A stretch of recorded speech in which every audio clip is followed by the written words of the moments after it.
Ted. Ted, sniff this. What's he? There we go. Ted started off the podcast. So, Matty's not with us. No. Which, the next time, it'll be the three of us instead of...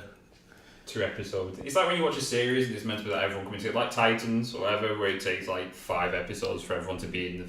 I've still not seen it yet. But I've heard Cyborg isn't in it, which disappoints me. Yeah. But if they're doing Doom Patrol and then he's been in that, yeah, mate. Ted's definitely joining us. Ted's jumped up to the table. Go ahead, sit down. We'll make sure everyone can see Ted on social media. Goodbye. No, Snicky's come for my coffee. No. Ted. Stop moving. Ted. Boom. Gotcha. So, what are we going to talk about? Because we still have no idea. We're thinking maybe do bands or do what me and Matty did the other day, which is talk about what goes into music, podcasts, and horror. Yeah, I think doing it where we discuss, obviously, what makes... Sorry, go on. I'm liking the striptease with the XLR cable. Felt like... Get off my coffee. Oh! Ted almost swan-died off the table. Come on. This has been an entertaining podcast so far on Ted, and that's it. Go, mate. Off. There we go. So yeah, I think we talked about band stuff, obviously what made us be in bands so far in our very, very, very small, minimal music career. Yeah. Up to date. Well, my very small, minimal music career. What? You have been in several bands, and that have done fairly success because, for some reason, you still drive them and do them, which I question. Yeah, I think everyone does who's in the same game. You do it well, but... I think it's more of a thing of that every time you do it, you kind of gain somewhat of another lesson or experience or whatever else, and you go, right, that's another thing I've learned now. Yeah, you can apply Next it to a time. new band, yeah. It's like having, like if you play a game and it's like you have multiple lives. Yeah. And then you kind of like, oh, I've died again. Oh, I won't do that next time. Yeah. And then you die again. And it's the same thing again, and again, and again, and again. And eventually you will get past that hurdle, and it's another hurdle after that. What game were you picturing? Probably Crash Bandicoot. Ooh, I was picturing Mario. Was you actually? Yeah, but that's my childhood game to go Yeah, to. I think that, well, if we're going down that avenue, I'd probably say like the original like Sega Mega Drive, Sonic the Hedgehog game. I remember I had a Nintendo Game Boy Advance. Right. I had Super Mario World on there, but it was a foreign version of the game, so you couldn't save it. And I was a child, so my brother just watched me play the first 3 levels over and over and over. Right. And I found it recently, and I just played the first few levels over and over and over again. Yeah, never got to Bowser's Castle. Peach is dead. Just left. Yeah. Just left to it. Like, you know me well, I've never had a games console. Yeah, really, until ever. Until recently, very where recently. I finally got a PlayStation. Yeah. Why is that? That's just not something you've fallen into, or... You know, I think it was one of the things where my granddad used to have the Sega Mega Drive. I don't know why he had it. Credit to him, because obviously I've had that experience now, where every time, it must have been about 5, 6 or something like that, and we used to play something like that, and I got kind of obsessed with playing it every time I went, which kind of felt like funded like my overall obsession with Sonic the Hedgehog when I was younger. Yeah. Like, I used to draw comics and all that shit. Really? I never knew that. Like I used to be like proper into it. And I think credit to my parents, because they just thought of it as that it would be that if I didn't have things what I would be obsessed with, like games and stuff like that, that I'd actually do other things. So which is kind of handy, because obviously we're doing music and stuff, I've kind of like focused on that. Like I've never had a games console. Yeah, you felt like you've progressed more because you've not had that as a distraction. Yeah. Yeah. I mean, there is that. At points it's kind of put me at a bad social angle, because everyone's just like, I think I had a Nintendo DS, which I kind of like, I could kind of see where they were coming from. I'd be like, I got a bit like over the top with it. I was always on it. The nice thing with the DS though is it was portable. Yeah. Go out and trade Pokemon with your friends. That's what I remember doing. I had the Lego Star Wars. I had Splinter Cell, which I only ever got to the 2nd level, and I had Nintendogs. Everyone had Right. Nintendos, don't worry. They're all dead. I think I had more. I'm sure I had more than that, but that's all I remember from it. And then I had a Game Boy as well, which had Sonic Advance games on that. Okay. But yeah, I think from that I kind of focused on more things because I didn't have a console. I had my MacBook. Yeah. And I had the guitars. I think that's kind of because I had so much free time that I was on games and shit You like were that. practicing. Yeah, I was either practicing or I was songwriting, or I'd have these daft ideas at that point where you think that you can get signed at 16. Not everyone's Paramore. It doesn't work like that. Yeah. It's a nice thought and a good goal to have, but yeah, realistically looking at it. Yeah, it's nice, but I think like when you're younger, you have this idea that I think I must have had this idea up until like almost first year of college, where you think it's a piece of piss to get to a certain point of being in a band, and then someone will notice you being in a band, and then that's the dream, isn't it? Yeah, but I think at some point everybody who's properly into music has that painful rude awakening of it. Yeah. And then you either build from that and go, right, if I can't do it that way, what do I actually need to do? And then you build yourself upon that, or you go, it's a pipe dream, just keep it as a hobby. Yeah, I feel. I don't think I keep it as a hobby. I've definitely still got that goal in mind, but we went opposite directions after being in a band where I was focusing on synthesizers and whereas kind of making music for films, where you were driving another band and doing shows. Yeah.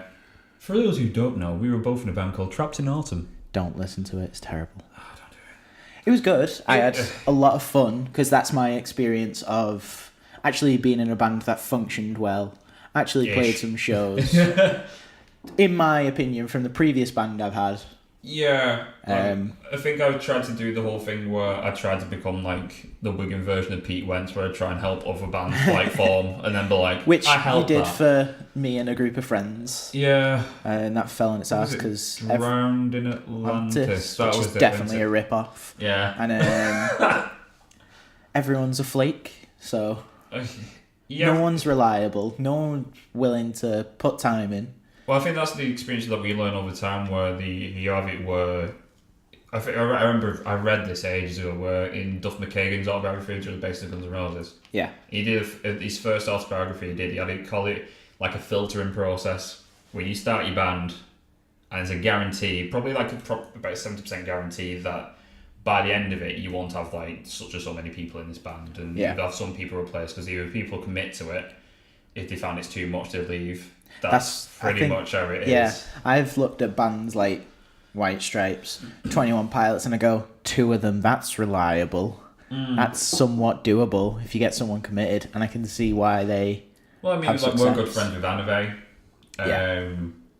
from previous things, where they're now like a 2-piece. Where originally they were kind of like it came across as a 5-piece, but really it was just like Jamie and Becca. Yeah, who are lovely people, by the way. Yeah, fantastic people.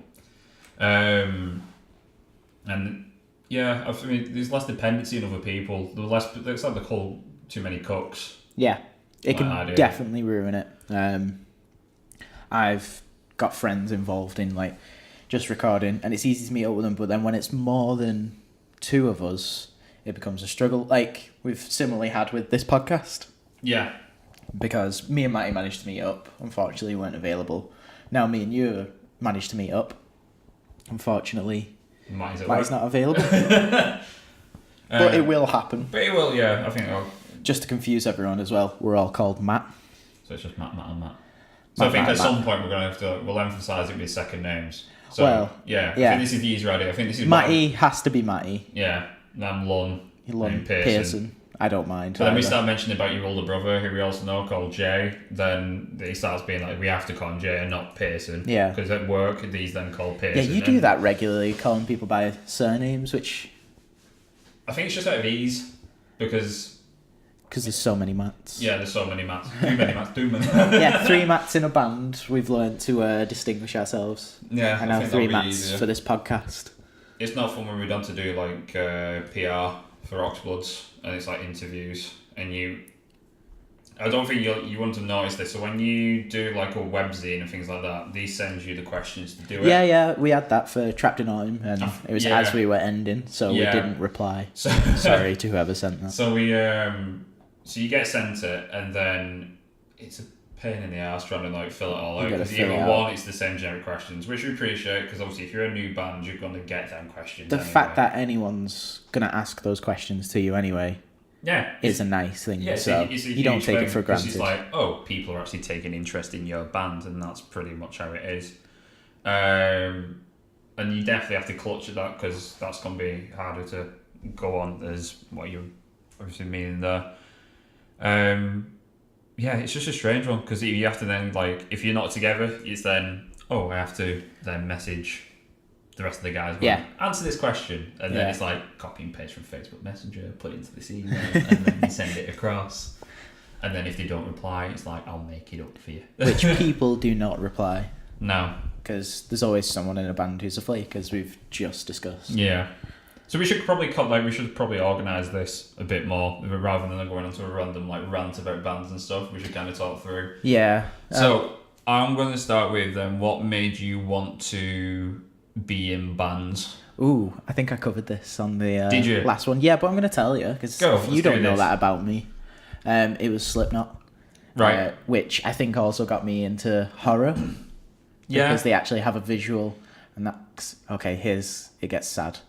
I remember going down into my living room with my brother watching the 2002 Disaster Piece tour, right? Where they all had cams strapped to the side of the masks. Yeah.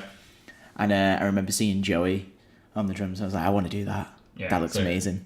And I think some people in my family had hobbies, and I was a fat lazy child playing on a game console. So they said, you better pick up a hobby and lose some weight. So I did. Drums and skateboarding were those two things. Yeah. And that's where I got captivated by drumming. And yeah. Cool. Then we got in the band. How did you pick up guitar? Was it from your dad? I recently covered this because I had to do a presentation for something. And it was weird recapping all this stuff. So I remember the way it originally went was that my granddad was like the musician in our family. Like he's the most recent memory I can think of. Yeah. He played an instrument. So he was really into playing organ, like keyboards. Like when he played it, you could just literally see him light up. Like in the end, he got Parkinson's, but like it was pretty much that every time he played it, you could kind of see the excitement still in him. Like he got really into it, as it should be. There's actually passion and interest and things like that. And I didn't really. My sister started playing keyboard when she was in high school, and I was like, oh, she's playing an instrument. And I didn't really click for ages. And it was only until we went on a holiday to Portugal in 2006. Did you go missing? Sorry, go on. Taboo topic. I remember the only English working channel was VH1. Okay. So naturally, me and my sister just spent the entire time watching music videos. Yeah. As you do. Yeah. Which is a mixture of the things at that time, like Shakira and all of that shit. And then I remember what specifically there was the music video for Sweet Child of Mine came on, where it's like the black and white. Yeah. Comes up with Les Paul like a below angle. And then he then starts playing the intro. I was like, it's mint. What is that? And my sister was like, that's Slash. So like my sister had been in like a slight mid-emo phase then with the fringe, listening to him. And things like, that's Slash type thing. And I was like, I need to do that. And I think it was about a couple of weeks later, my dad was like, do you want to play guitar? And start learning it. And I was like... Did he just ask that out of nowhere? Or? I think it's because I kind of said I'd like to play an instrument. And then they were kind of like, well, what do you want to play? And it was kind of like, it's like a slide picture. Yeah, taking a slide picture of Lunn. We got it. Continue. Sorry. Sorry, mate. And it was kind of like, well, originally I thought drums. And then they were like, you're not playing drums. And I reverted back to this whole thing of seeing Slash, and I was like, oh, this looks pretty cool. Let's do that. Because guitar's not like a massively played instrument at all. No, never. No, not at all. High demand for guitar players everywhere. It's more bassists. Thank God we have Matty. God. I know. I'll explain how we started playing bass in a minute. I think we kind of got it, but you need to listen to it. I think there's the alternative version of from your perspective. From my perspective, I think there's a different story to this. He'll probably explain it a lot differently to what I would. And then the next episode, before we do what we actually have planned, we'll get you both to tell the same story. The same story. And see how it differs. And see how it ties in. So enjoy the same story, 3 different episodes. Tied in. 5 different times. Trilogy. So my dad had this money saved up in like a jive in like pennies and shit. And I remember we got my first acoustic guitar, which was like a Takamine. Which must have been like 200 quid or something like that. I remember specifically paying for it in them pennies. Oh my god, really? And he's in these same bags. And I remember the guy being at the shop being so pissed at the fact of this. As you would do. Well, yeah, from a retail perspective now, you would be pissed. I've had that. I used to work at Game, going off on a tangent. You would be pissed. And I had children bringing pennies up to buy GTA 5. Oh, no. Yeah, it was terrible. Oh.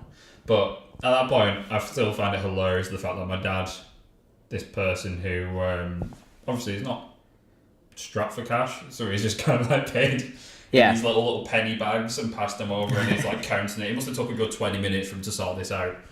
And then I got that. I think it must have been a few months after we went to my cousin's, who was into like music as well. Like not instrument playing really, but more like because she's into graphic design now, so she went down the art route. Yeah. But we had Krang on then, and I remember the Misery Business music video being out when they first released it. And I was like, that's it. I need to do that. Like, I need to be in a band and I need to do that. That got you excited about a band. Yeah, I think I'd been playing guitar for a few months by then, because I'd been, it must have been about a year or so after. And it was that, what was it? I'd had my first year at high school, so I must have been playing guitar about a year, and we went there, and then there must have been when I'd first seen it, and then I was like, right, I need to make a band. So at the point it was just kind of like, we need you, I need you, we're going to start this band. And then there was probably like 16 different versions of the same fucking band of this thing. And I was kind of went from there. I think that's how it properly started, and I was just this really like determined guy that I was going to be this band guy. And that's stuck because you are still a determined guy. That you've gone from my perspective of our band, it went well. I came into a later time, so I think you came in at a weird period for us because it was that. Because I remember at one point we're going off on a tangent, but that's the idea of podcasts. Yeah, that's the whole point. Yeah. At one point, you told me learn these songs. I was like, okay, not a problem. And I was on holiday, so I remember like listening to the songs, writing it out so I could slow it down and get it right. And then there was a couple months, and I was like, do I still need to learn these songs? And then eventually, I did need to learn those songs again. Yeah, it was a very odd time for the band. I think it was a weird political point, band politics as I like to call it. It was just a really strange, bizarre period, I think, in general for that time. And then we tied you in, and I felt so bad that we tied you in at this point where it was just a strange positioning to be in because there was this much band history. We were a band for like 2 years before we. You were all very close friends, and then it kind of just had this massive self-destruct button all of a sudden, and we'd recorded our second EP like literally 3 months before, and then we'd released it, and then our singer and drummer had gone literally the first week of it being out. It was just a really odd time. I'm kind of happy though because we were always friends, but me, you, and Matty became very close. Yeah, we became a lot closer from that, and I'm happy about that. Yeah, definitely. I think that was like the one perk. Yeah, absolutely. If I took anything away from that band, it was just us three having a laugh all the time. That and the abysmal London show. Just I enjoyed and I knew that I enjoyed the travelling part of it then. Thanks to your dad. Thank you. Thanks, Steve. Papa Lunn. But I think the show in general was absolute horseshit. But I think at least the perk was there. What was horseshit was, at least it was bands watching other bands, but I don't know how well we played. I've got the footage of it. Let's not release that. Let's not release that. But I've got, because I did it with every Traps and Arm show where we filmed the set. I should have done this for Oxblood's really, but then I think you should have too much. I enjoyed, continue you getting into guitar, and then we'll come back to bitching about bands we were previously bitching about bands. Actually, let's revert back to you because we did it where I've got up to the point of where I started bands. So in high school, where did you go with that then? I just continued playing drums because I enjoyed it. I remember our high school, like if you had 100% attendance, you could go on a school trip to a theme park. I did not have 100% attendance because I hated school. So the music was my favourite class, and so was music tech. And I remember I taught my music teacher how to play drums. Right. I was like, that probably shouldn't happen. That's worrying. Yeah, well, it wasn't like a basic 4-on-the-floor rhythm that I was playing. It was a bit of a shuffle in between. Yeah. And I think that stood out, and they're like, oh, teach me that? I was like, okay, if you're sure. And I was like, oh, that's quite fun. I got to teach a music teacher. And so then you teach the teacher how to... I taught a teacher how you to... then taught someone else? I don't think he ever remembered the pattern. Probably not, no. But, yeah. And then... I don't know, I just carried on practicing, learning songs. I remember the first song I learned was Sweet Home Alabama. Very easy to play. Yeah. And then I got excited because I was taking lessons at the time. And I don't know how the guy that was teaching me did it, but he'd always have drum tabs for anything because he wrote them out. Yeah. And obviously now that I'm older, I understand he just listened to the song and wrote it out. It's straightforward enough. He had Smells Like Teen Spirit, Nirvana being one of my favourite bands at the time. I was like, I want to learn that. Yeah. So I learned that, and then I bought a double bass pedal. How much money I saved up. And then, 1 minute. Excuse me. Whew, it's one of those podcasts. Yummy. Yeah. And then I was like, how do I use a double bass pedal? And then I started learning some songs from... What's the fucking band? A Band to Forget. A Day to Remember. Right. Band to Forget. Yeah, my brother always calls them A Band to Forget. He hates them. We were watching them at Download once, and they were before Limp Bizkit, and me, something you should know about me is I'm a huge nu metal fan. Yeah. And thanks to my brother. Yeah. But A Day to Remember were on beforehand, and I was excited to watch A Day to Remember. And he just kept calling them A Band to Forget. That's solid. That's really good. I enjoyed that. Yeah. So then I remember learning Downfall of Us All for a band I was in with a friend called Drowned in Atlantis. Ah, so this is where this ties in, right? Yeah. So then, yeah, it was... So that was high school. Who was in that? Right, so it was... We got Lewis, who was a friend who never played bass. Somehow we got him to learn to play bass. And I got him to buy a bass. Right, yeah. I think he still has the bass. But luckily, he was into music anyway, because this was as we were going to college. And it was first year college. Yeah, I weirdly... I didn't stay in the music route. I went into the music technology route. Yeah. So I enjoyed wiring synths up and how does subtractive and wavetable synthesis work, and I think it's a blessing in disguise because I've slowly got taken away where I don't have to rely on you play drums and that's it. So I feel fortunate for that. Yeah, I think that's one of the things. But I think that's why I don't particularly practice as much now either, because I very much enjoy... Yeah, you've gone down that avenue. You've done... I use what I know about drums, but I will sit at Logic and do what I need to do. Yeah. Well, that makes sense, because, I mean, you like you said, you've done that avenue. You've got somewhat of experience on it. I've gained You've done that thing. Yeah. It's like, say, if you... Like, for example, I hate fucking roller coasters. Matty shoved me on one. I've done it. I still hate it. Probably worse now. But I've done it. I don't need to go back to it. I've never been on one. Go on with Matty. Like, I mean... Do you know what? We were at Download and he kept trying to get me... We were drunk and high and he kept trying me to get on a roller coaster, which is not a good combination. No. It's like no one wants to go that high while pissed. I think just being sober and doing it wasn't fun. I think it was... I'll break the story down. So we went to Europa Park in Germany. Oh, I remember hearing about this. Yeah. And then it was... He had this... The whole pitch was that... I said, I've never been on a roller coaster. I do not fancy it. And Matty's idea was... Yeah, but you've never been on one. Yeah, but you've never been on one. Go on, try it. Go on. Anyway, it's not bad. Just go on, try it. Yeah, you can do it. Go on. It's not... But I really... No, mate, you can just do it. Go on. Just come to Germany. Come on. Do it. It's great. Germany was the one to do that. Yeah, so it's like, make me, come on, just do it. And so, I went. Yep. You went with a group of friends, didn't you? Yeah, so it was me, Matty, and two of our friends, Ollie and Gaz, that we went with. Nice enough thing. We got to Russ, went to Europa Park, and the first roller coaster was called Silver Star, which is this thing which is apparently sponsored by Mercedes-Benz. Shit. Yeah.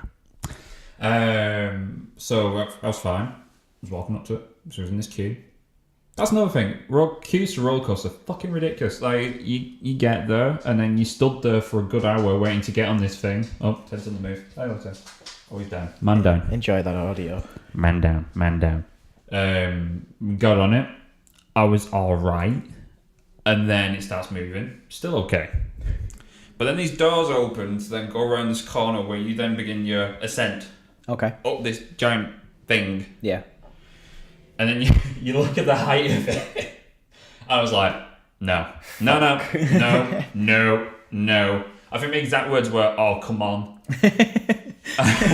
In which Matty and then Ollie absolutely pissed the sides over this thing, and that me just going, no, not doing it. And then we were ascending on this thing, and then Matty's going, Matty, look down. Go on, look down. He's a wind-up, he really is. I was like, no, not doing it. And we're still going higher. He's like, go on, look down, go on. I was like, fuck off. Yeah. That's the thing about Matty is I've noticed even I'll just be picking him up to go out or we're recording a podcast. He'll find a way to sneak up on you and just scare the shit out of you for his own entertainment. Yeah. And he's doing that with you on the roller coaster. So then we actually go over the thing. Hey Ted. Ted, what do you think about bands and roller coasters? You just lie down. Yeah, lie down. Goodbye. And we go over, and to point to what they exactly said was, we had to go on it again because we laughed so hard at your reaction, we actually forgot what the actual roller coaster was like. We were so distracted with what you was doing. And I remember just screaming the entire way around going, no. Did you queue up again? No. Okay. No. Right. We went on another one, which was that, this is even better. This is topped off the whole entire Matty Ashton experience. Sorry, I have a Ted at my crotch. Yeah. Ted. Got it. Cool. I can see his nose. There we go.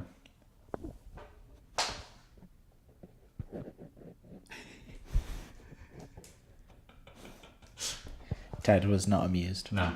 There was this second one. I can't remember the name of it, but it was like in a circular shape. There's like 2 seats on one side and 2 seats on the other. Better or worse than the Mercedes? Yeah. Worse for you, but better. I feel like this was the better, like the funnier story thing. Okay. Where like we, Matty's exact words were, "If you get on this side, you will not go backwards on this roller coaster." Okay, that's a weird thing to say. He was like, "I promise." I think it was because I literally looked like I've been traumatized. Like I had massive eye bags. I was like white. I was like, I can't do this if this is going backwards. And he was like, "Sorry, mate. I promise you, if you get on that side, you will not go backwards. I promise." Like, pretty much. Get on it. This thing going up, and then the thing circling, going in a circle whilst you're going up, just to build the suspense of going up this hill. Yeah. And he gets to a point where Matty's saying, like, oh, by the way, I don't know, yeah? And he was like, I lied. Yeah, of course he did. So in this like perfect 007 Blofeld moment, the seat turns around at the exact point it finishes the sentence. Fuck. So all you can hear me, the back is like, you fucking prick! And all these German tourists being like, oh, what's up with him? And it's just me going, I hate you! So then, we get to the first time, we go down for, like, at the front of this thing. And I was like, oh, maybe you're joking, it's fine. Okay. Yeah. The second time, we get to the second one, and you slightly turn as you're going, and it's just a stop, and then you can see me, there's a camera right in front where we were sat, so we pretty much filmed our reaction. Yeah. Which to this day I'm still pretty pissed that I didn't buy it, because at that point it was like €13. That was a rip off. I'm not purchasing that for 2 minutes of footage. You should have bought it. I should, because my other half was like afterwards like, that would have been the best tourist gift you could have ever got me, just to see you on a roller coaster. How was Germany? Great. Watch this video. Watch this. We're going on a complete tangent of what we're on about. It was on about avenues with bands, wasn't it? That you've done that, on the music tech side, and you've gone on from there. And now I do Foley. Now you do Foley. Speaking of Foley, my funniest time is I always loved doing Foley at college and then uni. I felt like the knowledge I got, because we had such a small group in my uni course, I felt I got more out of it. Yeah. And we'd practice in audio post-production, and that's where I would excel the most, in my opinion. And so recently, someone contacted me, can I do Foley for a full feature film?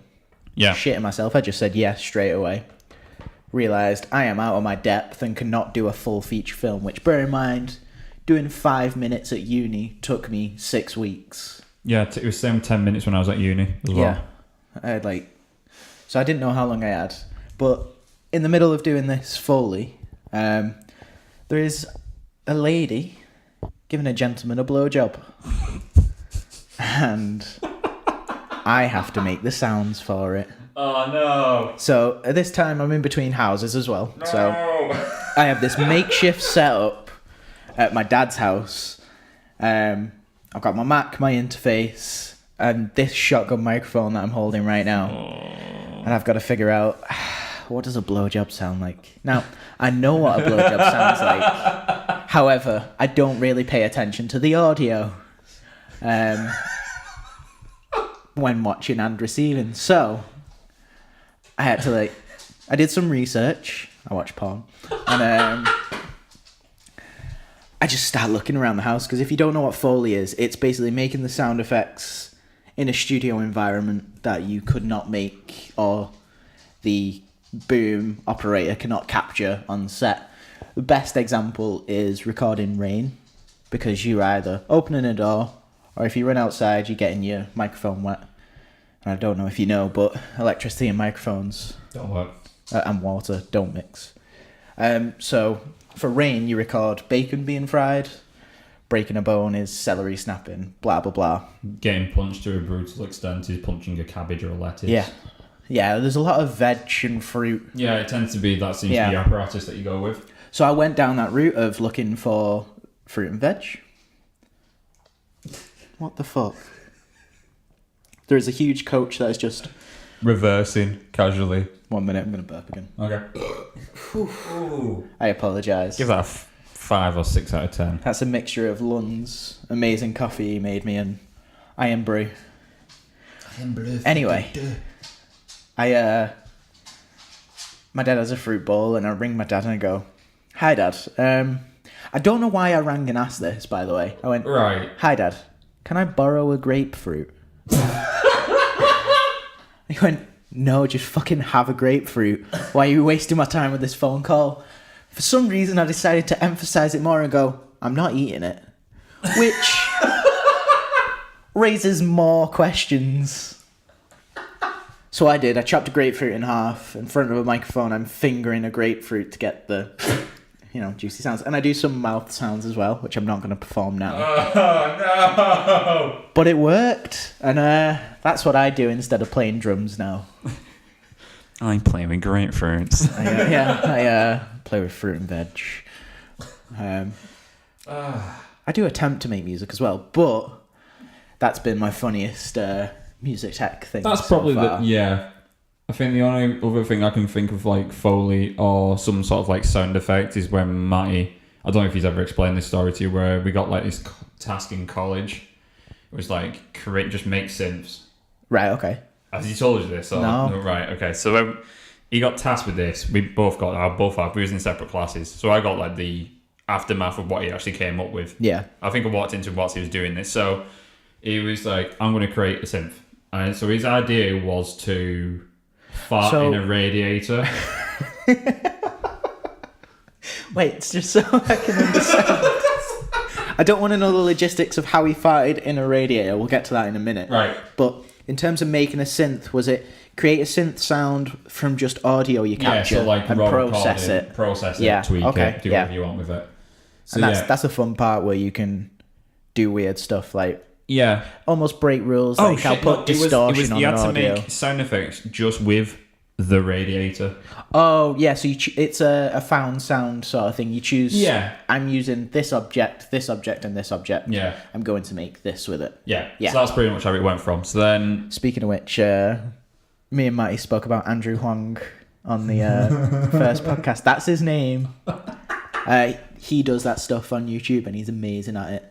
I'm going to have to check That's that the professional route. We'll watch that after this. We'll definitely watch that afterwards. But go on, Matty farts in a radiator, So, which doesn't surprise me. it's like the most least surprising thing you can come up with when it comes to Matty. Like, that sums if Matty you had up. to put something to him and then think of what the aftermath would be, it would probably be something like that. So it's not a massive surprise. So yeah, he thinks, right, I'm going to fart down this radiator. Of course he does. And then after tweaking, after doing everything else with it, it then turns out he's made a synth sound out of it, like a proper raspy lead synth sound. Oh. And then when it came to, they had to demonstrate it afterwards. Yeah. So wait. So this, I mean, DJ, credit to him. It was Mike Cook, credit to you.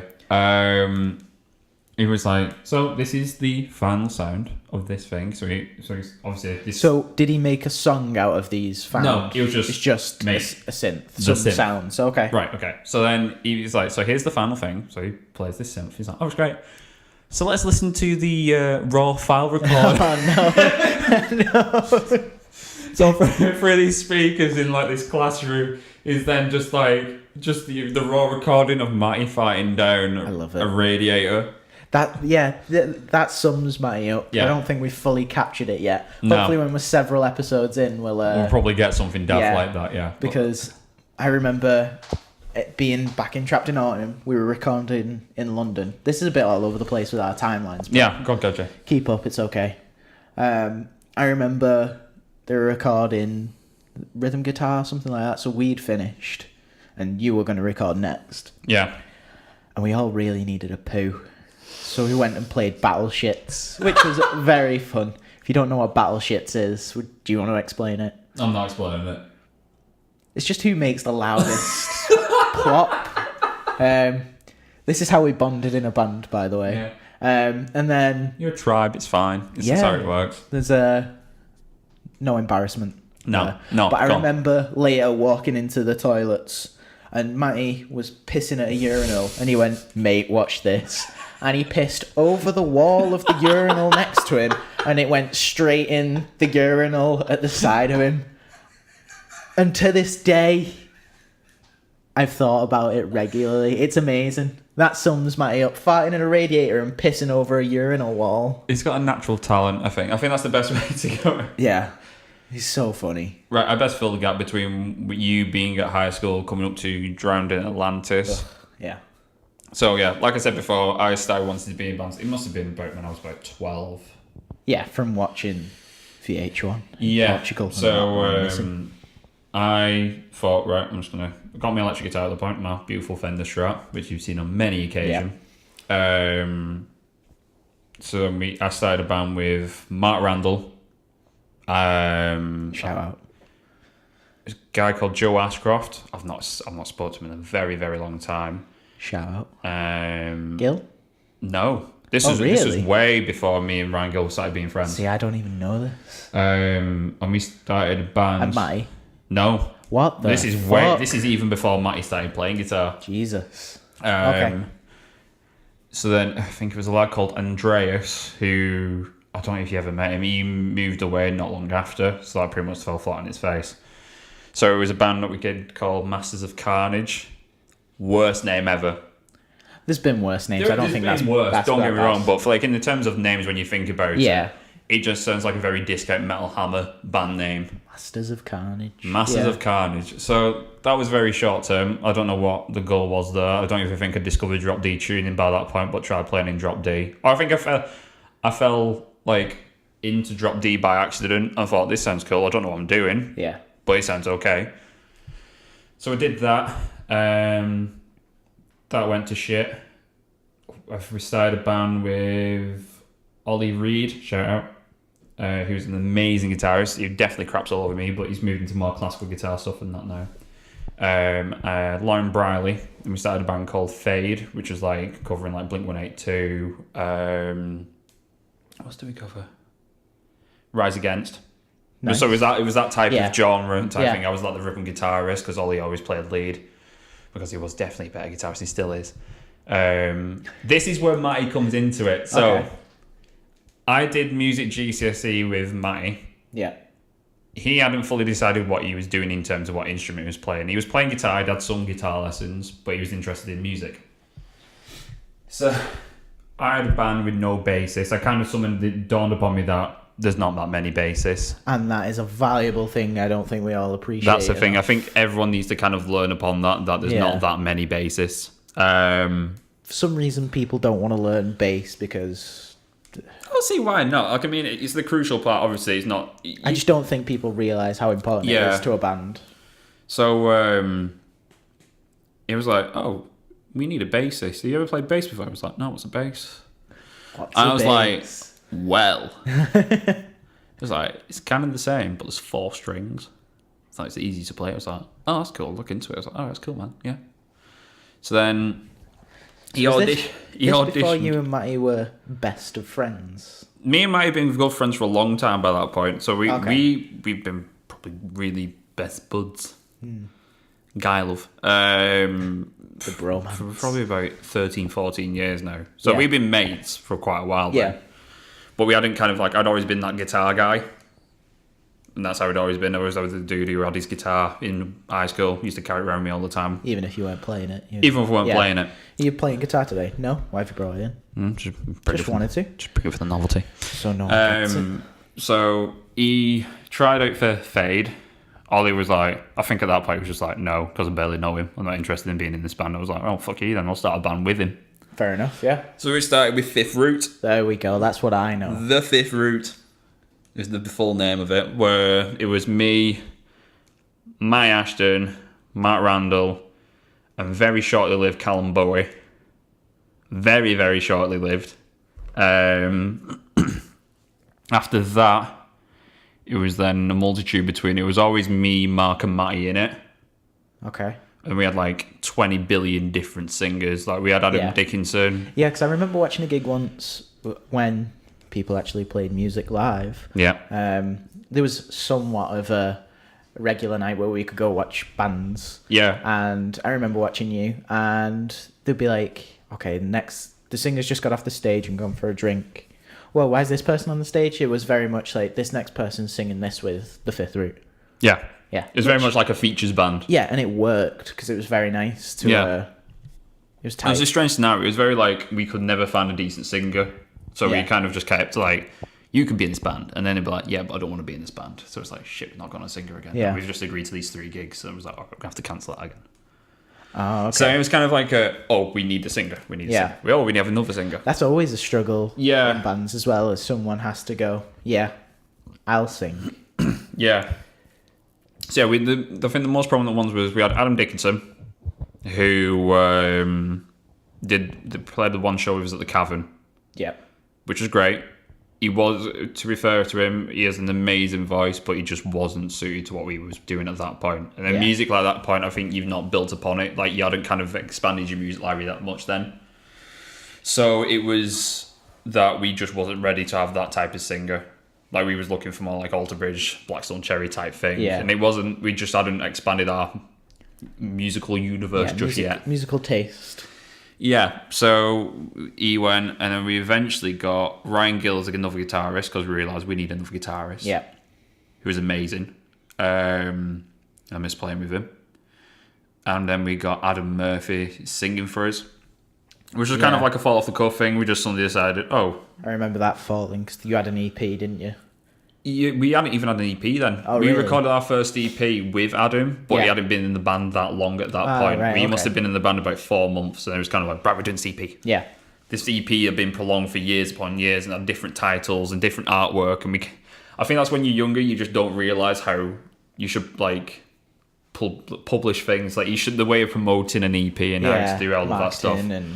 Because you just never think of that stuff. Like because you've always put the music first, and then you expect everything else to fall in line. Yeah, if you have good music, it will all come to you eventually. That is the belief that you get to it, essentially. Not true. So yeah, we did that for a while. Obviously, some people weren't into it as much as others. People moving to uni, different colleges and stuff like that. So we was like, right, let's just nail it. Let's just scrap It was inevitable that is the route yeah, it was that going is to go just down. like natural circumstance. What was going to happen with it? So then it was time for let's start and scheme another band. So obviously, me and Mike were going to stay in the same band. That was. It's been that way. It's always been that way. You've always worked well playing together. Like, and Matty's very easygoing, where he'll just be like, "Yeah, I'm up for it." Yeah, which is great. So we decided to. I thought I'd revert back to this whole thing of like what it was when I first wanted to start being a band with Paramore, where we wanted a female-fronted band to see what it was like instead. Just to change it up and just go in to see what direction. the experience was with it in comparison to being in a guy-fronted band. Yeah. Just to see what would happen. In my opinion, it's easier to get a female-fronted band than finding a male singer who's dedicated. Yeah, easy. Just down to the fact of being that obviously female vocalists are a bit more prominent, I'd probably say. Yeah, in our area. In our area, it might be completely different in different areas. In the Wigan area and all that, obviously it was a lot easier to do that. So then we got Liv on board, we got Mike on board. Danny came from our drummer at that point, came from Liv, because Liv had already worked with him before and said he was a decent drummer, so we got him on board. So then, I think that's where I was up to when I started trying to help you with Drandon Atlantis. Yeah, it was. It must have been around that timeline, or just before Trapped in Autumn. Because Mike was also in. Yeah, so he must have been. So it was a weird one with Mike, because Mike was in you guys, and then he moved to us. He was in us. He was in you. No wonder I suppressed it all. So it was with you guys, and then he jumped over to our ship. Yeah. Didn't really commit to it at first, so we kind of went, right, we're just going to carry this on without you for the current point. Yeah. So then we decided to, we wrote 3 or 2 songs, something at that point. Oh, very, very basic demos for him. We released a cover on YouTube of... Skinny Love? No, it wasn't even Skinny Love. It was Raise It Up by Florence and the Machine. Oh, okay. We did that on YouTube. That's going a while back. Go find it. Shot Is it still up? No, we got rid of it, you know. How come? I think it's when we started Mark II of the band. I thought it'd be a clever idea to completely wipe the past histories to avoid confusion, because there was a lot of confusion at first. Not a bad idea, anyway. So we started from scratch with that. There's a dog pooing outside. That's a hefty dog. Oh, go on, lad. So, yeah, it was shown on an iPhone 4. We released it and was like, this is our band. You shot it on an iPhone 4? Yes. Wow. Audio quality was terrible. I think we tried EQing it on iMovie afterwards. I didn't know. Or Final Cut Pro. It was something EQ. like that. It was like Final Cut Pro or iMovie. I tweaked the IQ and the audio to try and make it a bit more prominent. Yeah. Didn't really work. And then from that, Jamie from Jamie Finch, got in contact with us like, well, what's your plans for an EP? Because originally we were booked in to record at Steel City Studios in Sheffield. All right, okay. It was just like, I'm going to convince you to work with me instead. Like, Which, very happy that happened. Yeah, I'm more than happy, because I think otherwise the experience I would have gained, I wouldn't have as much. So did Jamie reach out to you? Yeah. Oh, wow. I never knew that. Yeah, it was a strange one where he was like, hey, what's the plan with this band? And at that point, he'd started doing his co-writing with other people. Yeah. Emma Blackberry, I think he'd worked with at that point. And then seeing where he was going with that. And he was just like, I'm wanting to try and work with a band to see where it goes. So I sent him what was the demo for our song Circles. And it was Conscience, I think. Yeah. Circus and Conscience. I think Conscience was the first one, and then Circles was the second one. And we sent them both at the same time. And I had a Skype call with him. He was like, I'm digging this. We should definitely work together, and you should come to Whitstable. And we'll book this all in. We'll get you a discount with Ian Sadler at MLI, and we'll go from there. Ooh. Should have done it right into the mic. And then I think it was like literally 2 months after that, we were catching a 10-hour coach down to Whitstable.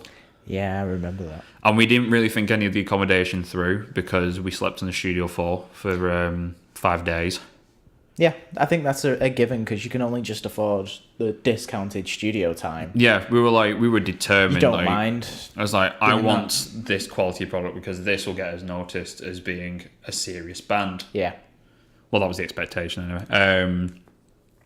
There was always the forewarning from Jamie. He was kind of like, be prepared because you're building this from the ground up that you're not going to like get instant success from it. Yeah. It's like, it's a good ground to work on. Yeah.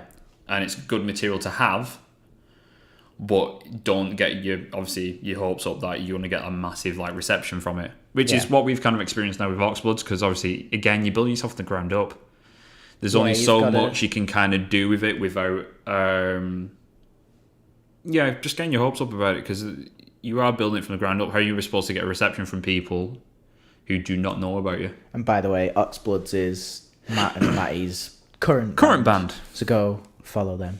Go find us on Spotify. If you've even managed to listen to this, so thanks if you have. How long are we talking now? Like, we're on 50 minutes. Hey, that's not bad. It's not bad. That's not bad at all. Let's carry on because we're not done. Gavin, this is great. So we recorded for 5 days. Recorded 3 songs, which was the Fake Friends, False Lovers EP. Yeah, that's going a while back in 2013. Released that in the November of that year. After that, we played a few shows we did a show with Marmosettes. Yeah, I remember. And we did the show with the Main, which was amazing. They are the nicest guys. And then I'm trying to work out on timeline after that. I think that was pretty much it for the big hitters in terms of gigging. We played a lot in the local area scene. Played a few gigs in Manchester, but got sick of the whole pay-to-play bollocks. You have to sell so many tickets. That's just a plague. I can rant about that all day. I think we'll do a separate...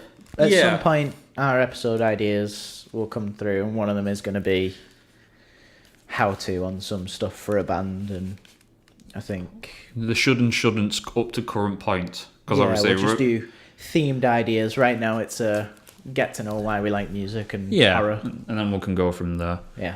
So we did them shows. We then recorded again with Emmeline and Jamie. This time we booked a caravan for 2 weeks, which was great. I think it's an amazing. It was why I have a positive experience in the entire experience of recording down there. Just from it being that it was just a great experience. It actually felt like it was your job, it was your career, because you spent that long in that atmosphere that you would focus just on that one thing. It wasn't that you went to the studio and then went home. We had work the day after and you come after work. Yeah. It was just nice having that separation from it. It sucked when you came back, because at that point I was still working in Primark, and it was... Oh, I remember that. Fucking painful, just coming back from that. No one does. No one likes shopping in Primark, so... No, I have Vietnam flashbacks every time. That'd be I get dragged in by my other half. But yeah, that experience was good, but then obviously that's when we started hitting turbulence after that. And he just kind of went to shit, and then that's when you came into it. So meanwhile, while that was going on, I went to college studying music production and sound design. And I was only very much into heavy metal and rock, and that's it. That's all I'm into. I don't care about anything else. And then I made a friend in college who I'll no doubt definitely want to do a podcast with. So one of the episodes will be with him. His name was Lewis. Yeah. Not Clayton. And this guy was from Liverpool, really into rap music. And I was like, how the fuck can I get on with him? Yeah. And we bonded over Limp Bizkit. They did a song with Method Man. So I showed him that. And then he showed me stuff. And then all of a sudden I got way into rap. Yeah. And so when I came into the band and we went recording in London, me and Matty were driving through London lost. And he went, oh, listen to this song by this guy. It's called Vic Mensa. And I went, you know who Vic Mensa is? He went, you do. And that was it then. I remember it because I hadn't properly I don't know what it was. I kind of got into the whole rap thing at that point. Yeah. I'm still pretty fucking terrible when it comes to that shit. Well, it's because there's a lot of good and a lot of bad. Same with metal. Well, it's the same with everything. But I remember sitting in the back of your car at that point, and then we're having this rap stuff on, and then it was you two were into it, and I'm like, you're thinking, what the fuck? What the fuck? Why are these guys in an alternative rock band? We're in a female-fronted alternative rock band, and we listen to rap. Yeah, definitely. But yeah, I mean, in general now, like you tend to find like the majority of like rock bands actually do listen to rap. Like their knowledge in general, like their music taste is so vast. You can pull something from all sorts. Because while I was doing that, I also somehow got really into movie soundtracks and cinema music, and then I got really into I talk about it in the other podcast. There's a pianist called Joet Baving. He just plays piano, and it's fucking awesome. I love it. It's full of random shit now. Well, yeah, like I mean, music soundtrack wise, I mean, Hans Zimmer stuff with like Time, like Inception is like my favorite film of all time. Just to brag, that's one of my favorite gigs to watch live. It was so good. Dick. Yeah, he was so good. No, like that was really funny actually. When I went watching Hans Zimmer, I bought 2 tickets. At first, I was in the studio in uni doing like a 10 till 6 in the morning, something like that. And it would never be on uni work. It would be like, some guys asked me to make music for his film, so I better take advantage of the shit I've got now and put hard work into that. Yeah. I didn't really value my uni music. So I rang my brother. I was like, there's Hans Zimmer tickets for sale, but they're a lot of money. What do I do? And he went, do it. How often is he going to come and play? Do you have the money? I was like, yeah. He went, then do it. You're going to have a good time. Yeah. And he told me the time he had tickets for Danny Elfman. Ah, right, yeah. And he couldn't go. That'd be interesting. Danny Elfman. Yeah. Yeah, definitely. Like, I mean, in recent stuff, the Justice League soundtrack was pretty... Well, this was before that. Yeah, this is pre-JL. Yeah, I'd love to go watch Danny Elfman. Yeah. I think my brother mainly did it for his Batman soundtrack. Yeah, I was going to say that. Yeah. Because I kind of got reminded this of when me and Matty went watching the screening of the 30th anniversary in Stockport at the Plaza. Was it good?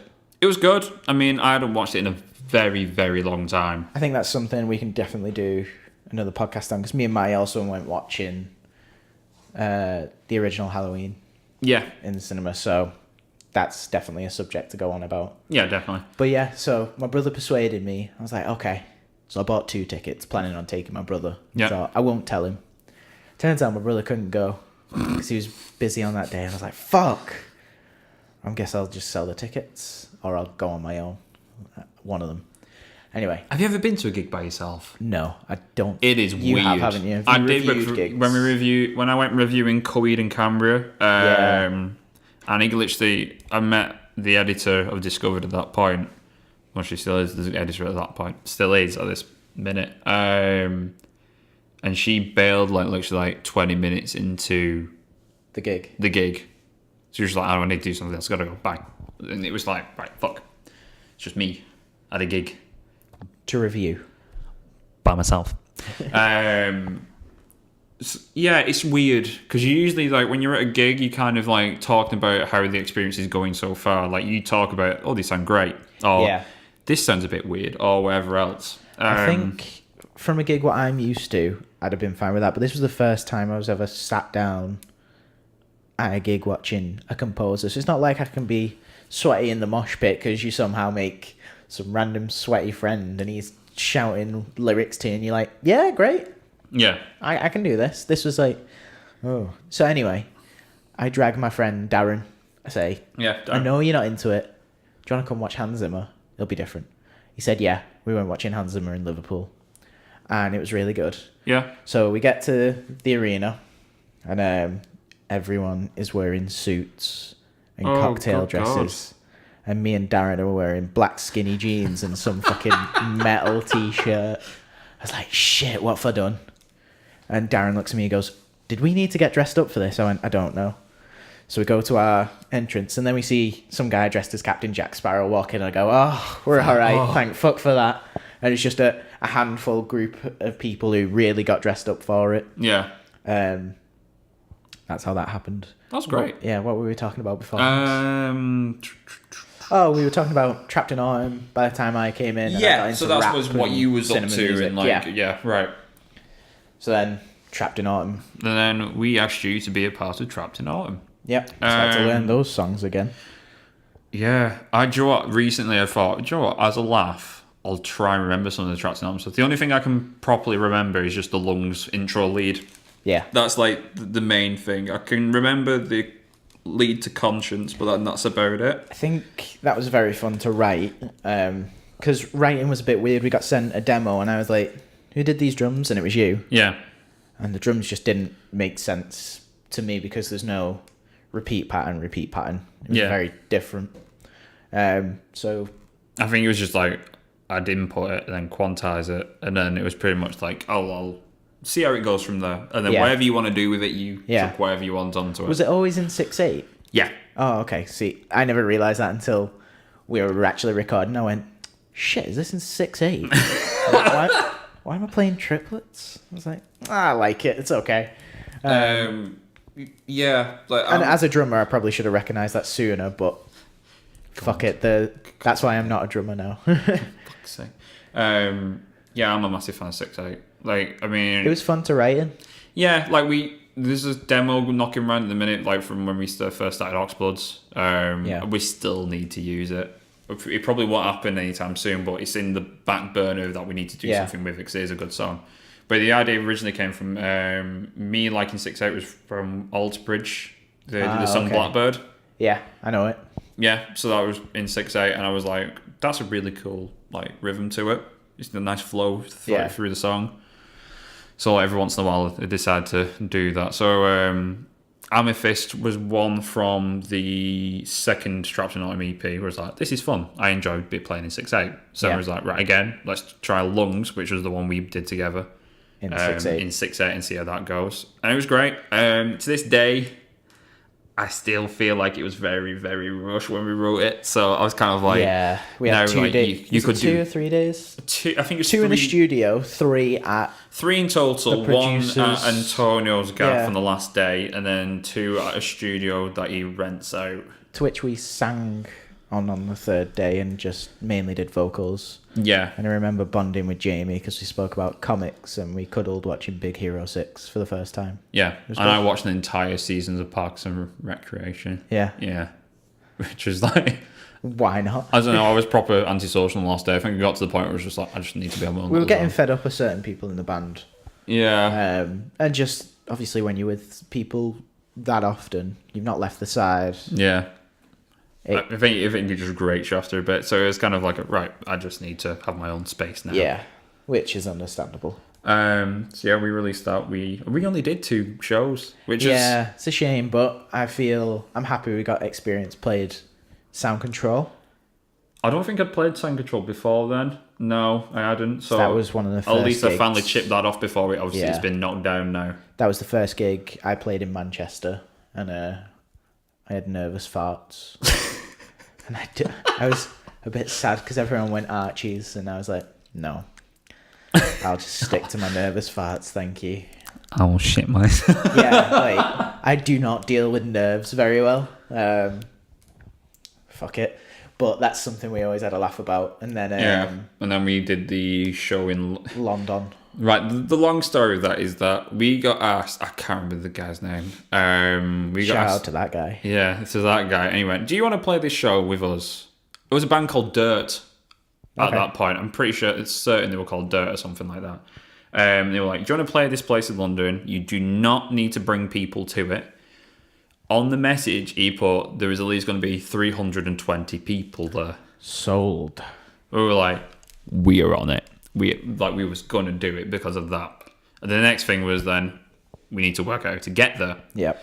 So we decided to rent a van. I somewhat persuaded my dad to drive us there and have a day off. I think it was more because he wanted to be just part of the experience just to see what it was like. Yeah. Because why not? Supportive. Yeah, exactly. It's just having that experience. So we drove there. And then we spoke to him. He was like, so are you expecting 320? He was like, 320? I was like, I meant about 32 people. I was like, what? And it was like, yeah, it must have been a typo. Like, I must have typed it wrong. I was like, oh my you're having God. a laugh, right?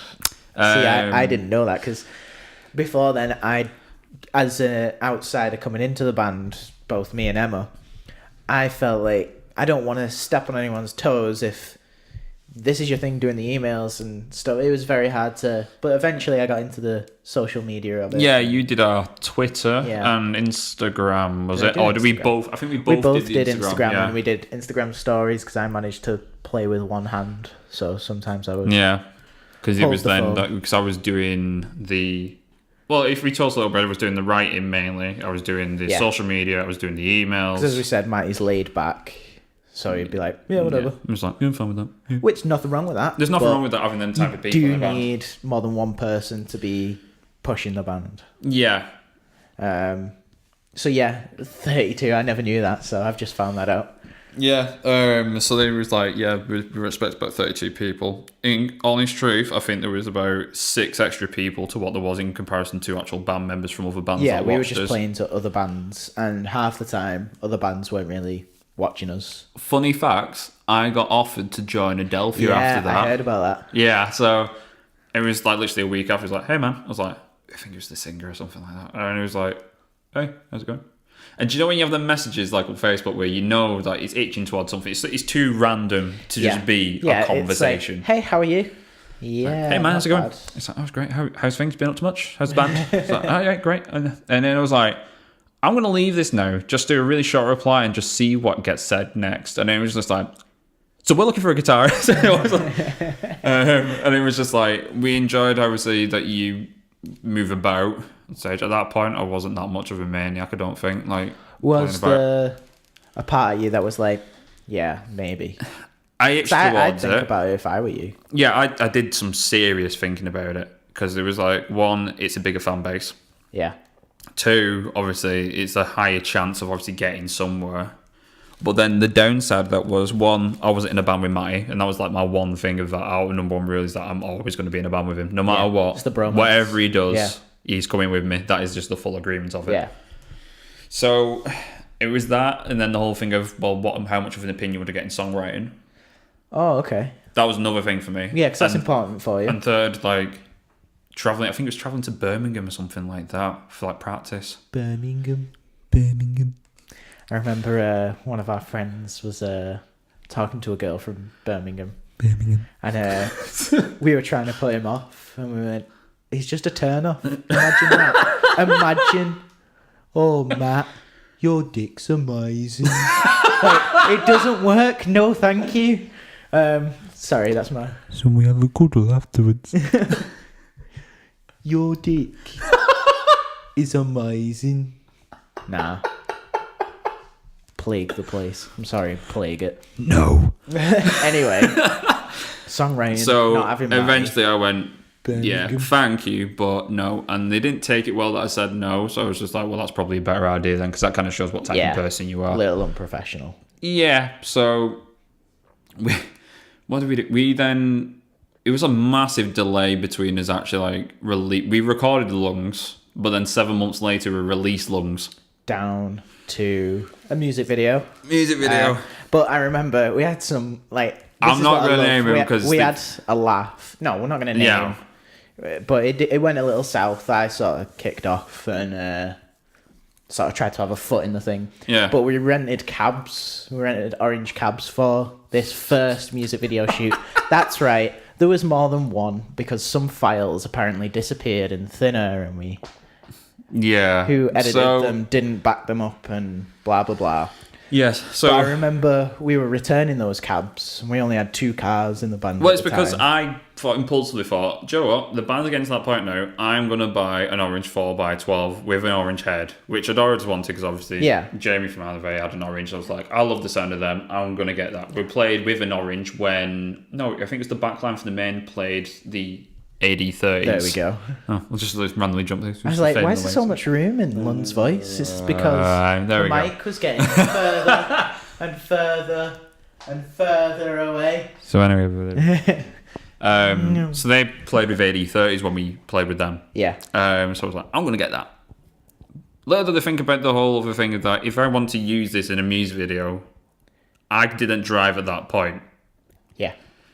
So someone else is going to have to take that. And now there was only 2 members in our band that actually had that. One of them is gleaming at me right now. It was me. The other was Mike.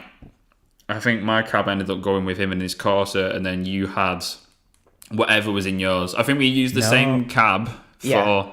Well, I didn't have the cab the first time, did I? So when we rented one. It was just a dummy one, I think. No, it was an actual legit cab. Yeah. See, it was from the weight of it. I just hit things. So we put it in my Corsa at the time. Yeah. And returning it, it was like around Manchester area. I had Matty in the front seat, and we were like, Lunn needs a lift back. Like, so we put you in the footwell of the back seats. Yeah. I don't know how we thought the tallest person the lankiest person should crouch in the back seats. So I don't know if you know this, but Matty whispered to me, go over every speed bump and pothole. He did. He owned up to this probably about a year ago, and he was like... A year ago, and he's just like... Oh yeah, do when he was in that footwell in that course, I was like... Yeah, it was like... Well, actually, I kept telling him to go over every speed bump, and it was like... Yeah, we took a diversion. So I thought it'd be really, really funny. It was funny. You hated it. And it was like a massive pause between that. He was like... Oh. That was pretty much that. Oh, it's so funny. But that's where we had some good times. And then I remember on the drive back from London, I fell asleep with my headphones in the minibus. Yeah. I was like, like you, I need my own time. I wasn't planning on falling asleep, but I had my headphones on. I was falling asleep. Matty grabs my phone. He puts my thumb while I'm asleep on my phone to unlock it, and decides to blast people equals shit as loud as possible. That shit me up. Loved it though. And then for ages, Emma and Matty are calling me Bobby. And I was like, what are they calling me Bobby for? I never noticed. Robert. Until about a week or two later, I get home. I go on Facebook. I don't go on it that often. That was it. My name has been changed to Bobby. And I was Bobby Pearson for 6 weeks. Because you cannot change your name twice on Facebook within 6 weeks. So after that, I was Bobby. For some reason, I don't even know how it came about because I was asleep. Robert. But even stuck in band practice and stuff. In fact, not so long ago, I remember, I think Emma put a tweet about green tea or something. Yeah. And I replied, get the mint one. #Bobby knows. And it's still alive today. But we all had such a good laugh as a band. I think Emma had the worst of it, like in terms of actually moving into Traps and just with the fact of it being that it was literally, you had this foundation of this band that had been formed over 2 and a bit years, and then she was going to jump into it. Admittedly, she kind of made it her own with that. Her fan base just leapt on it. Yeah, thank you. Emma's fan base. Thank you, Emma's fan base. Thank you. Joe, it should be quite interesting to speak to her actually on this. Yeah. That would be quite good. I think that's definitely a plan. Plus, she loves horror anyway. Yeah. I'll message her now. Fuck it, let's do it. Hey, Emma. Hey. And she's doing amazingly well, so credit to her. Yeah, she's playing some shows. Definitely go and check her out. And she's writing her own stuff at the minute. Yeah. Which is cool. She played with State Champs recently, didn't she? No, it was the guy from Yellow Card. Me the bit. No, I'm joking. Yeah. It was the guy from the singer Yellow Card and This Wildlife. Oh, that was it. My bad. Yeah. I don't do pop punk, so... No, I'm well out of it now. That's just because someone killed it for us, and you know who you are, Michael. He knows that. He loved pop punk so much. I could deal with it to a point, and then, unfortunately, I'm just not enough in that community. Yeah. But from experience from recent shows, I'm not going to name the band, but it's really put me off that community as bands. Name and shame. No, I'm not going to do it. And they sent a really arsey comment on one of our Instagram things. Oh, really? Because we tagged him in it. And it was like... Bit of band... Yeah. Drama. I could rant about the whole community in general. Like, I feel like we hinder ourselves more than we actually do anything else at the minute because of the fact of either we don't support each other or we just don't get along as much as we should. There's no collaboration. It's why kind of rock in its genre itself just kind of just stays put. Yeah. There's no thing of You seem cool. Let's work together. Which is, I'll be honest, that's something I'm trying to do. We're like, oh, you like music? Why don't we do something? Yeah. Yeah, that's what it should be. You all love music. You all want to make good stuff. Like, I went through a period of like, I'm going to do co-writing. And I'm going to be honest, it's probably one of the most difficult and awkwardest ideas you can probably come up with other bands, because you forget that other bands are very, very attached to their material. Yeah. Like, if you say, change this, they're like, it's why? almost like, why is this outsider coming in, even though we've asked for his help? As Projecting your opinion and then going from there with it. Yeah, and I think that was from a lack of experience as well, where there was just no thought process from me. Like, I don't think I tried jumping in too quickly into it, so I kind of didn't know like my basis on it. And I was like, well, you should do this and you should book this in. Was this idea of co-writing influenced by Jamie at all? Yeah, definitely, because it kind of like went, oh, he did that for you. He did that for us, and if we didn't have that, we wouldn't have the material that we had at that point. It would have probably sounded like 4 times shitter. Yeah. And it definitely kind of gets you inspired in terms of like, it makes you want to go, I want to write more. Yeah. I want to do this. I want to carry on, keep going. And it was kind of like good, yeah, it gets to like electricity of like, I'm going to do this more now. But yeah, I think I'd go back to it or try and give it another whirl, but it's kind of like a whole thing of that. Well, we got to work on something, which was nice, because it was for a film. I needed guitar.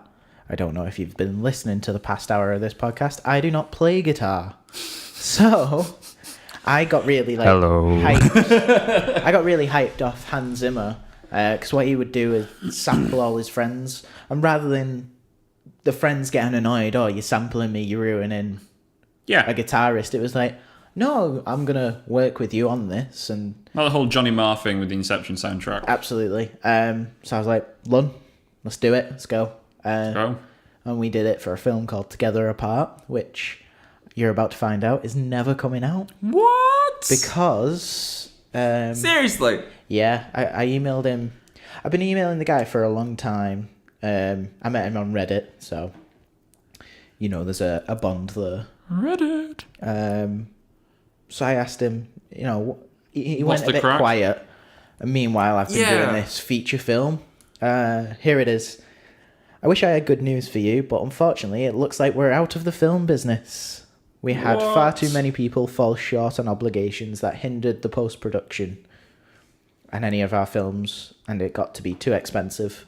But they were really good films, what they did. They were called Sunday Love Productions, and you can watch some shorts on YouTube. Yeah. Oh, man, that's good. Yeah, it's a shame. Because I regularly checked the YouTube just to see if have they put it out yet. It's supposed to be coming out in June. Gone. 2018. But it just never happened, did it? It never happened. Oh, so man, good. We may as well release those at some point. Yeah, definitely. It was on another feature, wasn't it? Yeah, we had something else. Oh, there was a teaser. It was like a training video, wasn't it, or something like that? Yeah, was it called... Was it called Brotherly Love? I don't think it was that, you know. I think it was the boxing training video. Let's have a look. It was just called Training or Champion. It's called. That was it. Because this was your guitar. We made like a nice... Because if you don't know, when you're making music for a film, you ask for a reference track. This is a popular piece of music, and you want to make something in that theme and light of it.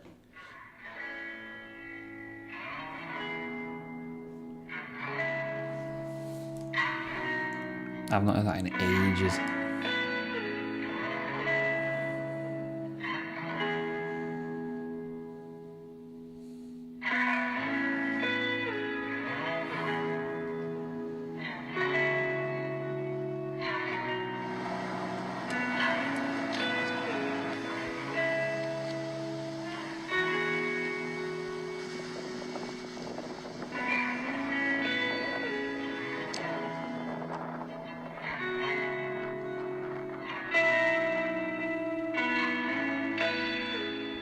Yeah, you get the idea. Oh, man. It's very nice. Joe, there's a version, well, it's not a version, there's a song I sort of did where it's like for an interlude. I don't know if you remember it. Yeah, I remember. But we did it on the Facebook page where we did it from when we actually travelled to London. Yeah, I very much remember that. Yeah. I feel I may have some demos on my phone, of Trapped and On.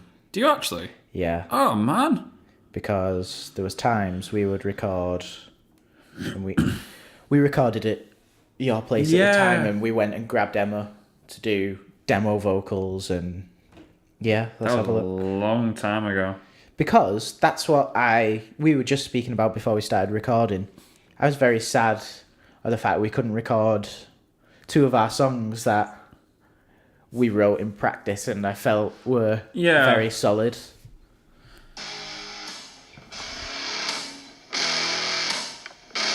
Enjoy the MIDI drums.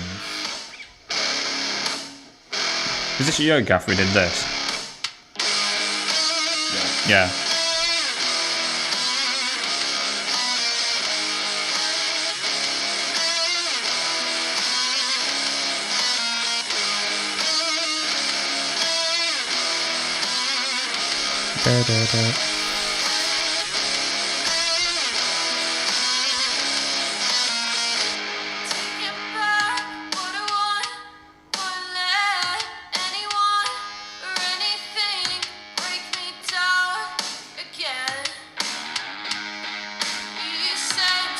I've not heard this in ages. The nice thing about this was we started heavily getting into demoing.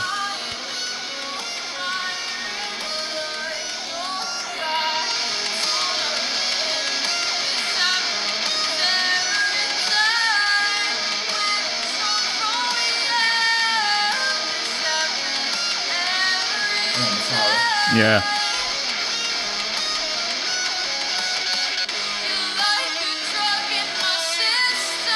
Also, I apologise in advance because I believe you messaged me asking to use the lyrics from this.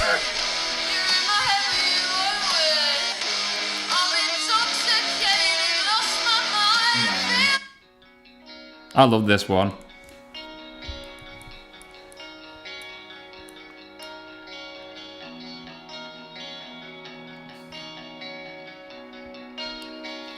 As you can tell, I love my whammy pedal.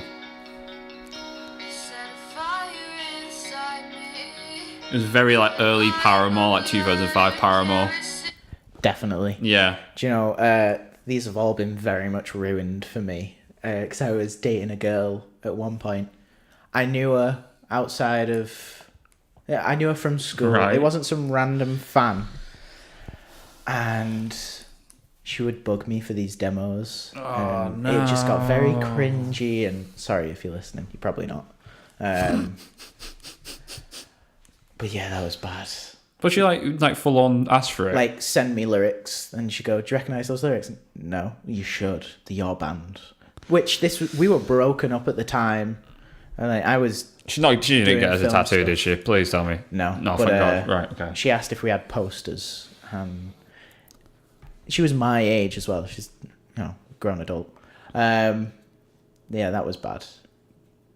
Every time we'd be driving in the car, can I put music on? Yeah, go for it.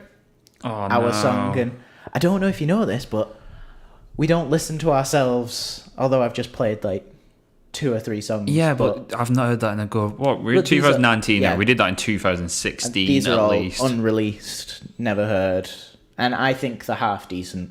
Yeah, although they've been ruined. I think that's why Emma's using the lyric to "Cynic." Yeah, because she's a good songwriter. Yeah, it's great. Yeah. No, that's mental. Yeah, that was bad. My other half, she shows her friends and family and all of that. Yeah, but there's a difference from being proud to this is cringy and I don't know. Yeah. Yeah. No, I appreciate when she does it, but I think that's kind of the line has been drawn on that. Do you have any self-doubt about this? Because from my perspective, how I got into making music for films, because that was never a goal of mine. Right. My goal was to do Foley. Why that's a goal, I don't know. Yeah. But it was. Sorry, I keep dropping the cable. But a friend of mine who I worked with at Game was going to London Sci-Fi Film Festival. And you have 48 hours to make a film. You have to write the script, get the costumes, and the idea of the film is they'll give you one line and a subject of what it's got to be about. Right. So you drive to London with a bag of props and shit. In those 48 hours, you have to write a script, film, find a location, get your audio right, get music, edit it, put it all together, and submit it for the film. Oh my god. So, I got a message on the Friday. Now, it goes Friday to Sunday. Yeah. And it was, hey, Matt, can you make music at home? I said, yeah. And then it was just, would you like to make music for this film? I was, shit, yeah, definitely. Bear in mind, this was deadline week on my first year of uni. I was like, fuck deadline week. Let's get this soundtrack done. So I got my mate to help me with it.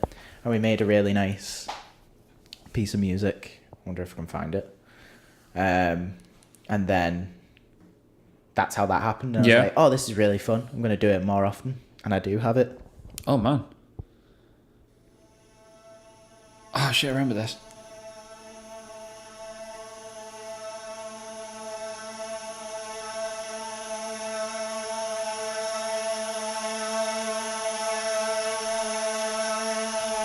The suspense.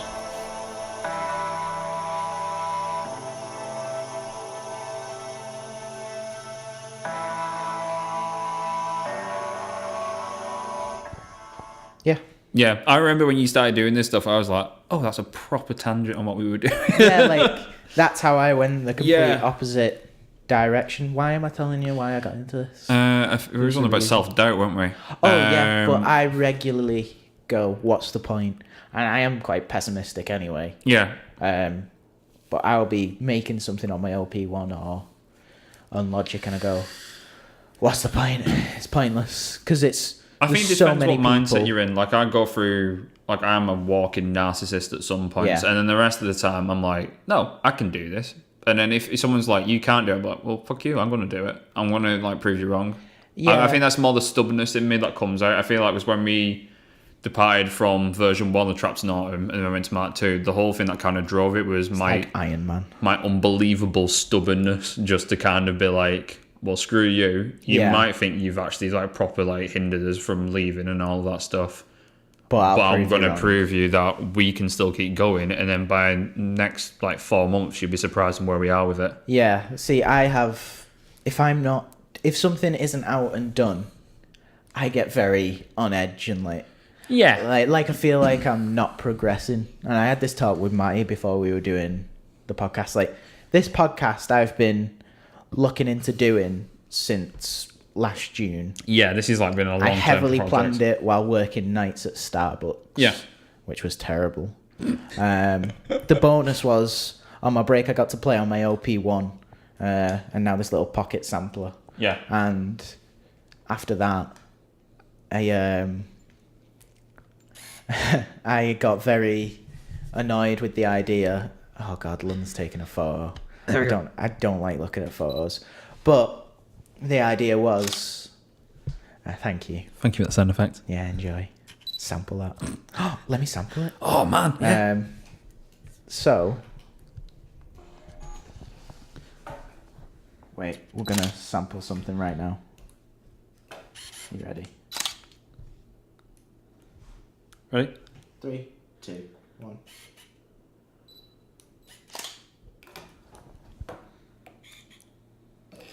You know what? That's actually a pretty good picture as well. Look at that. That is decent. How cool is that?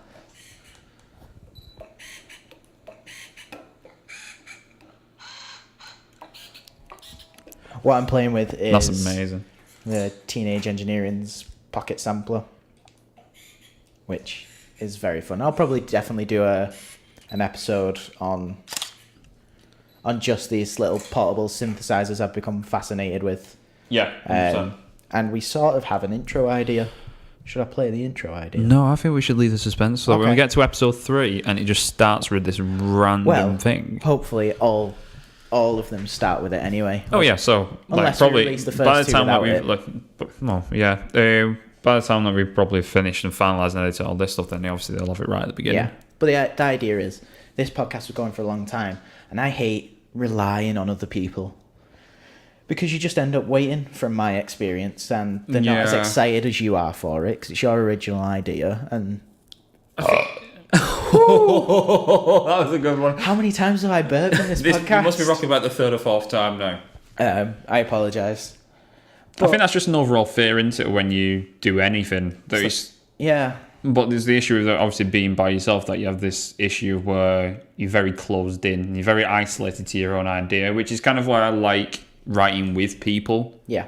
Not in terms of like co-writing, like just actually writing with other band members. Like, I mean, like when we first started doing Oxford stuff, it was more me, Chris, and Alex that kind of started it. We'd all sit in Alex's flat in Manchester and we'd start writing this stuff.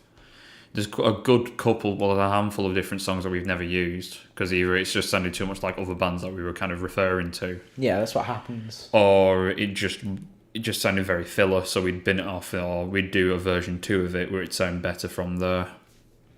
Yeah. But yeah, I've always had I'm waiting for other people. It's pissing me off. And then I either go, there's no point, let's forget about it. Or in this instance, with the podcast, I've come to other friends and gone, I really want to do it. I'm definitely not doing it on my own. Yeah. Because I tried to do a podcast on my own where I was just ranting. I don't like the idea of my own voice. I don't like... You have no one to bounce off. I think that's the other issue. Well, my idea originally was just for it to be about music, and I love all the processes. So one was a rant about auto-tune and how we view it as a very negative thing. And who knows, down the line, there might be episodes like that. Probably won't be, but... It'll probably be some sort of like subject within... Yeah, where we can bounce off it. Something, but yeah. I'm very happy that you and Matty are up for this. Oh, yeah, of course. We'll probably get random friends and... We're game. Yeah. But yeah. Yeah. I think that's where it is. Which is cool. And then that's the history of our bands. Are you very into horror, like Matty is? I feel we're not as much as Matty. Matty is a the freak with it. Yeah, I can happily say that there's certain aspects to horror films that it's took me a while to get into it. I'll tell you my history of horror films, right? Okay. Because this is probably what you've covered with Matty, but I've not kind of mentioned my thing. Yeah, as you can tell, Matty's very into horror. Lunn is very into music. Yeah, and just films in general. I enjoy cinematography, enjoy films. I can get into it. I like knowing the backstory in certain films and etc. And do you know what? There's a shortage of podcasts, and no one ever talks about music or not films. at all. So why don't we, instead of just being in the music industry, let's go into it even more oversaturated? And I mean, market. like all the time that. Why should you listen to us? Stop listening. I mean, just in general, a minute. I can happily say that I've not got this vast magical music experience. Like, I've got to a certain pinnacle now. Yeah. Where I can comment and talk about it. That's why I think this podcast is a good idea, because we're not amazing people you should listen to. But we do have a knowledge of... We have knowledge of it. Music, podcasts, films, that... Who doesn't want to hear our random... No. Like, me personally, I can ideas? say that I've got to the point of where a band has used PR. Yeah. We've never used management. Yeah. We've never been signed. So, I mean, over the time of, like, say, how long we're ever doing this, it might be like a look back of, let's recap where we were and look where we are now. See the progression. If there's any. Which there will be. Like, I mean, like on our last EP thing, we went with a PR company. We kind of left with a very, very negative outlook on it, which is why this time we're doing it ourselves. I just want to say I told you not to. What? I told you not to go with the PR company. Yeah. I'll give you that, to be fair. I will give you that. But it's a learning experience, and that's why you took it. Because we were never, ever not going to, like, not look at it, because it was the thing of, like, we've never had this experience, and every time that we've looked at someone, they've had a PR company. Yeah. And they've had something behind them. But then there's the overall thing of, as well, that you don't know, because you see it as, like, there's only up to a certain level you can get to. It's like there's a door you can't open without certain things. Yeah, they have contacts, and there's one of my dissertations I did in uni was, what does it take to be a successful artist? And then, you know, can you be successful while being an independent artist? Well, there's a few things, like, I mean, you can. Yeah, like recently we've been watching, like, videos by a guy called Damien Keys on YouTube. Great guy. He's one of the founders of BIM. Oh, okay. Or is the founder of BIM. Apologies if I get that wrong. And he's making the point of, obviously, that you shouldn't do EPs. Like, There's a lot of things like Sapling Podcast has also commented on this a lot when they've had guests and stuff. Great podcast. Check that out as well. Yeah, don't listen to us. Listen to the successful artists. Where people go off more an artist's personality and what their branding is, rather than what their actual music they're releasing. Yeah. Which is fairly obvious now. Like the current state we're in with the music industry, there's more characters than there is like good music as such. And because as people now, we now got to this generation now where we have such a short attention span, they don't have time to, like, when you think about it, with most recent songs, when you're looking at your phone and stuff like that, can you remember what the lyrics are? I'll be honest, this past couple of years, I've stopped listening to music heavily. If I'm in the car on my own, it's podcasts. Yeah, I've started doing that anyway. Yeah, I get what you're saying, but like, can you, like, if you think about like recently released music or things like that, can you actually think, oh, I remember what them lyrics are? Probably like, not. That's a really good song. Yeah. But what are those lyrics? So now you're at this point now where we create songs and like music's released and all of that and gets in the charts where the melody is simple. That's the idea. That's the whole thing. The melody is simple, the melody is catchy because our attention span's so short now when it comes to anything, and then we're so impatient about it. We want it straight to the point where they know that it's a simple melody line. There's not many words to remember. It's a word just in different pitches or whatever else. But there is a lot that goes into that as well in terms of the producer and stuff. Oh yeah, of course, yeah. Let's go back into horror, which we attempted to go into. Yeah, attempted to go into. We just went I was going to tell you about that one. There we go, yeah. Sorry, guys. Yeah, so my first experience with horror, there's two. There's two what come to mind. There is part one, where I went on a trip with my grandparents, my sister, and my cousin. And she, like my cousin Megan, she brought the DVD of Jaws. Nice. Right. Me being 10, there's that scene, which is pretty much like 30 minutes into it or something like that, where the kid goes into the water, around about my age at that point, and then obviously gets eaten by the shark. That absolutely traumatized me at that point. So I remember that night having the dream of obviously that I got eaten by the shark and everything else like that, as you do. Which terrified you. Yeah. And the second one was when I remember, it must have been about 11 or something like that, I remember watching The Exorcist. Oh, okay. Yeah. See, I've never seen The Exorcist. What? But before we end it, we're going to leave it on a question that I asked Matty. Go. Do you want to end it now and we'll leave it on this question? I mean, we can do. We've bored them enough. Okay, yeah, I suppose so. If you've managed to listen this far, thank you. Thank you very much. Go follow us on Twitter, and there'll probably be an Instagram. Yeah, there should probably be an Instagram. Yeah. Once we get pictures and content and up and all that malark. Yeah, if you managed to listen, thanks. Thank you very much. Subscribe, tell people. Not too many people, though. Give us the love. Yeah. So I asked him this for both horror and music. We'll just do horror because we decided music, you can't ask that question. No. The most underrated and the most overrated horror film. Go. From my experience, most overrated. Oh, fuck. Did he pause on this as well? Well, I asked him on the way up. And so then he had thought, he's been prepped for this. Yeah, right, he got prepped. That's fair. That's fair. Okay. So Matty said overrated Exorcist. Really? Yeah. I can't remember what his underrated one was. My overrated is Paranormal Activity. Right, I can get that. It's a terrible, cheap film.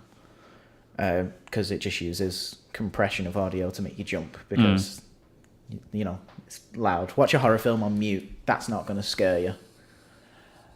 My underrated one is a film called All Hallows Eve, which I don't expect you to have seen. But luckily my girlfriend is very much into horror and showed it me, and I just thought it was awesome. If you've heard Matty talk about a film called Terrifier.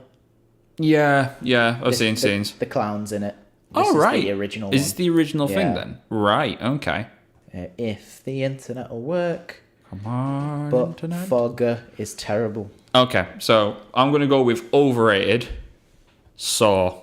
Ooh. Wait, Saw 1? Just the Saw franchise, okay. I'm going to go with. Like, I mean, probably when it's like the whole, I like the first Conjuring but I've left it like that on purpose. Yeah. Because I knew that would be one of them things where they found a niche. They found something that they can absolutely pulp to death until the point of where there's nothing left of that franchise. Yeah. So, which is the reason why I've kind of gone like, okay, I'm going to leave that alone now. That film is good, and that reminds me of like a classic horror film. Yeah. But I'm going to kind of leave it at that. In terms of underrated,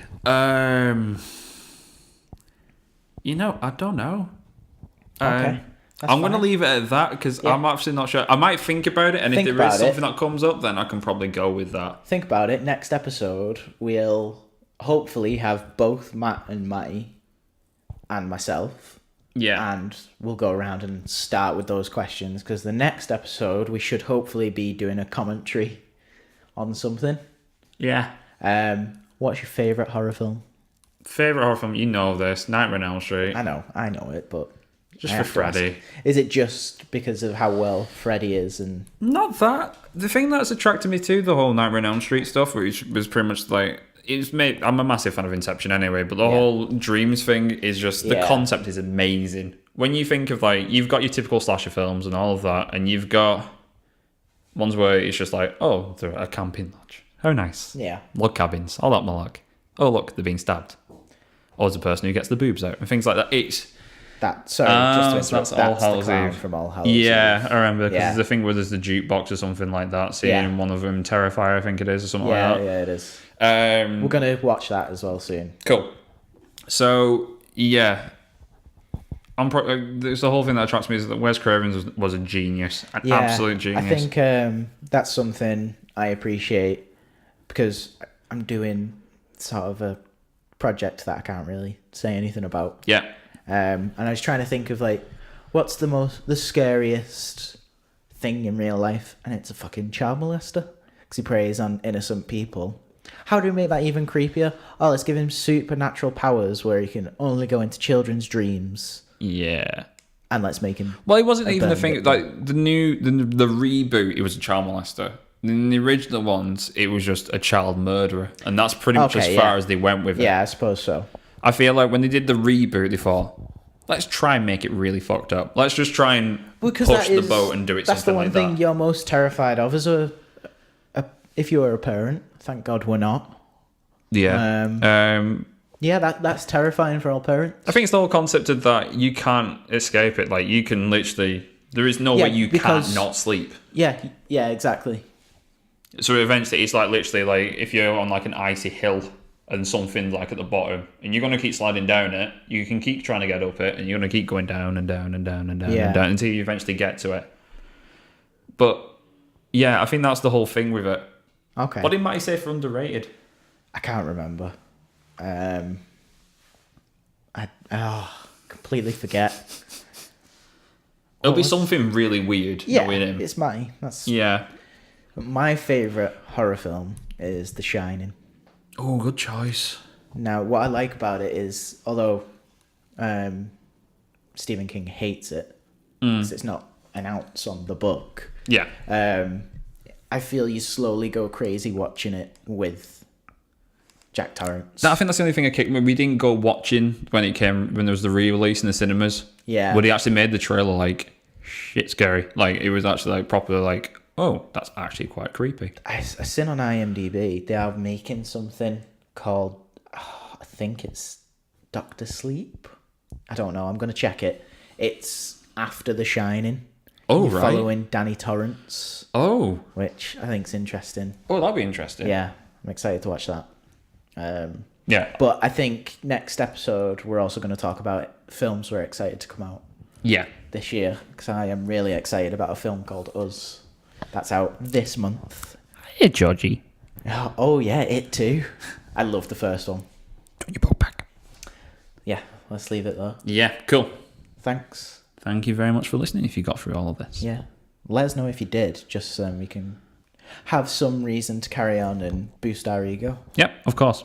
Thanks. Who doesn't love that? Thank you very much. Bye-bye. Bye.